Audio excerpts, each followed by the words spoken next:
Put your Whirlpool Duet Washer into diagnostic test mode. Select any one key except stop, cancel, and control lock. Press and hold that button for 2 to 5 seconds. Release that button for 2 to 5 seconds. Press and hold for 2 to 5 seconds. Release for 2 to 5 seconds, then press and hold for 2 to 5 seconds. Upon release, all yellow/green console LED lights will turn on for 5 seconds. The first mode shows the error codes. You see an F21 or long drain code here. Pressing the same button 4 times will show the last 4 error codes. After the indication of the error codes, the UI, CCU, MCU, and SW versions will display, and that's what you see here.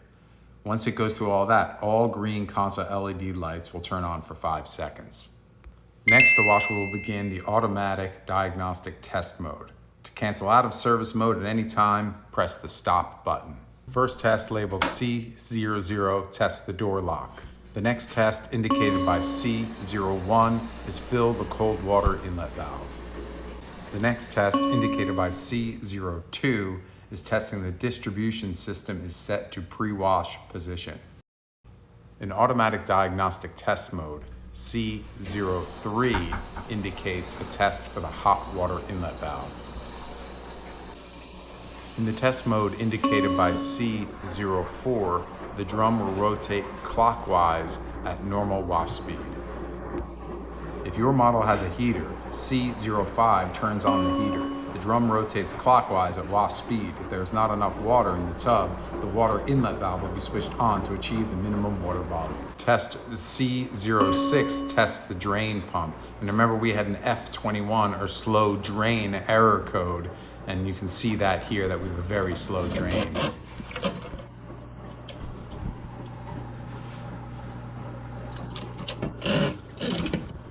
To start the repair, first unplug the machine. There are 3 screws we need to remove underneath. It helps to prop it up with a 2x4.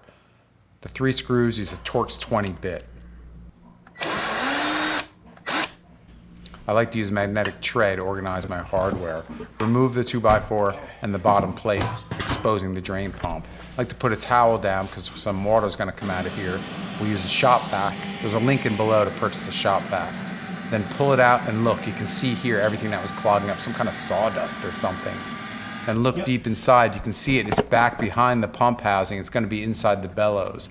To get at the bellows, we first have to remove the drain hose, and then that'll allow us to remove the bellow hose. Then take your shop vac again, and we're going to suck everything up out of that. Get it in there real nice and deep to make sure you get everything out. There's a little bit left. It's no big deal. When you're done, put both hoses back on. You can see here there's a little notch that you need to line up with the drain pump housing. And when you're finished, tighten up the drain, the coin trap, or whatever you want to call it there. Get it real tight. Then put the bottom plate back on. And then we're going to put the screws in, and then we're going to plug the machine back in, and we're going to set it into a drain and spin so we can test the drain. And that's done. It's going to drain out. And look at that. That's what a good flow should be like. That's a nice steady flow from the drain pump. To view the full service manual and tech sheets, click on the link below. It's absolutely 100% free, no strings attached. It's a service that I'm offering to you. It has all your error codes.